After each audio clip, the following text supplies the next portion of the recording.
the truth.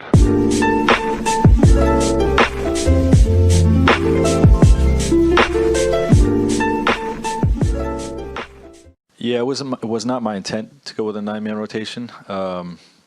We were going to just tweak the rotation a little bit to bring Braun back in the first quarter and the third quarter with that unit. We've been struggling to close out those quarters and get Anthony out a little bit sooner and bring him back sooner, but bring LeBron back sooner. There was a plan for Alex to get in there, but Rondo was playing at such a high level. I extended his minutes, which just pushed Alex's minutes out. But I still intend to use a 10-man rotation. Back to what you just kind of referred to, Rondo had a season high tonight. What did you see out of him? And when he's playing like that, what does that do for the Lakers? Yeah, he was terrific tonight. Really scoring the ball, and it's really about reading defense. And if teams are going to play him for the pass and force him to make shots, then he's capable from the perimeter, and he's capable going to the basket. Reading. This is a team that's going to stay home on the roller. And we knew that going in. So, the game plan for all ball handlers is to, attack the rim, make the big pick you up, and engage the big, and if they don't, finish. And Rajon did a great job with that. Frank, obviously, the Rockets have two very elite offensive players, but in the last home game, there was a team that played you pretty small. Do you feel like your team learned any lessons or did anything particularly better against a smaller look than they did on last Thursday? Yeah, I think we took care of the ball better. I think we didn't force it inside as much as we did last game, and what we did, we were more careful with our passing. That's the number one thing, and they just had a second guy. We did a good job on Devin tonight. We did a good job on James the other night. But Russell, we did not do a good job on, So that was one of the differences in the game, and this team was really undermanned. So just tip your cap to our guys for taking care of the business. You were talking about Rondo's contributions and how effective he was tonight. What do you think is the key for him to be more consistent with that? He just got to play his game, and it's really about reading, If some nights are going to ask defense is going to try to make him score the basketball, and he's got to be willing and able to do that, and he's shown that at times. And coach played him a little bit more too, so that helps with the consistency. But he's been good for us, and he was terrific tonight. Frank, for lack of a better word, Danny was seemed like just kind of a nuisance to Booker all night. He stuck with him a lot. He it was in his face a lot of the night. What's the value of having a guy who can do that over the long haul of a game against a guy like that? Yeah, well, that's what I like about our team. We have we have good matchups for different types of offensive threats. And sometimes it's Avery getting under somebody's chin. Sometimes it's a bigger body in Danny, and he really did an outstanding job on Devin tonight, just keeping his body in front of Devin and making everything difficult. And we got a lot of different defenders that have different skill sets, different matchups that we can throw at certain guys. And tonight it was on Danny.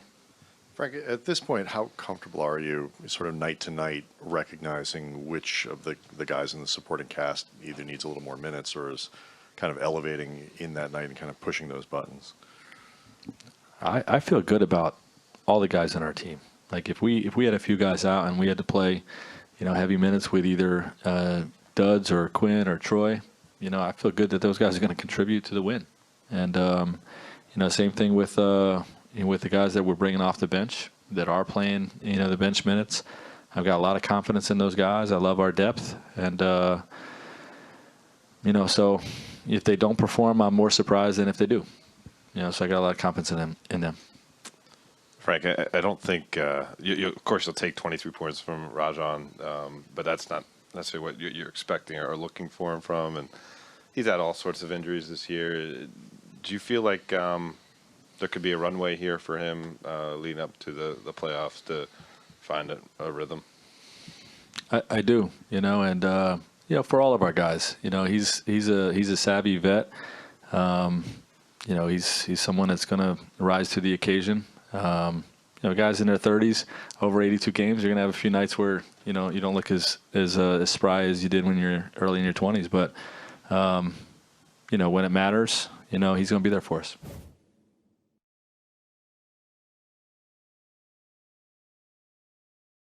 Anthony, how key was the defense tonight, especially against a team like Phoenix likes to play at that speed? It was great. I mean, they were second defensive rating tonight out of the league, so we're getting back to our defensive ways. I mean, we've been slipping in that area defensively, and we want to make sure that we get back to being who we are defensively as a team, and we were able to get back that way tonight. Plus 30 in the rebounds. Was that a focus tonight, especially with Ayton being out, knowing you guys would have a size advantage? Yeah, just attacking the glass. But on the other end, we got to make sure we get back in transition. Because if we don't get that rebound, then they have numbers on the other end. But we did a good job of, sealing guys in the paint when shots go up and able to grab a lot of offensive rebounds and either turn them into baskets or kick them off for threes. What did you see different about Rondo tonight? It was aggressive. A lot of teams are going under or, stunning and getting and leaving him open, and he was aggressive enough to take the shots tonight. 4 for 5 from 3. Had a big game. So, the more he can be aggressive like that, the more he's going to help us. What did you see from Danny tonight on Devin? Danny's a great defensive player, and then that's my song right there. To be able to contain a guy like that, who's been playing very well.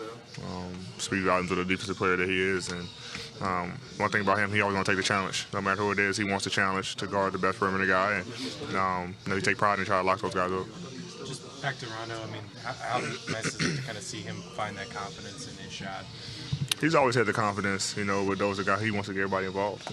As a point guard, that's what he's done his whole career, and we've been on him to shoot those shots, to be aggressive, and he showed y'all, what he can do tonight. He does it all the time in practice, and we understand that he wants to get guys involved, but it's only going to open up the floor so he can get guys involved. The more aggressive he is. A lot of the fan discourse tends to be like, "Oh, are the Lakers going to make a move? Are they going to add somebody?" Darren Collison was here last home game. Do you feel like internally in this locker room, players are really confident that you guys can find the improvements within the guys who are already here? I mean, we knew that when we put the team together. We feel like we were the championship team as soon as we put the team together, and so we still had that confidence in our players. Just got to get back to doing the things that we do, get back to playing defense like we did tonight, and we'll be fine. I mean, most of the games that we've lost or had a hard time winning, it was because we haven't played defense. And we are more than capable of being better defensively. We showed that kind of like the first half of the year, so we just got to get back to being us. The preliminary group for the Olympic team. Do you know yet if you're planning to? I don't know. I'm getting old. So I don't know.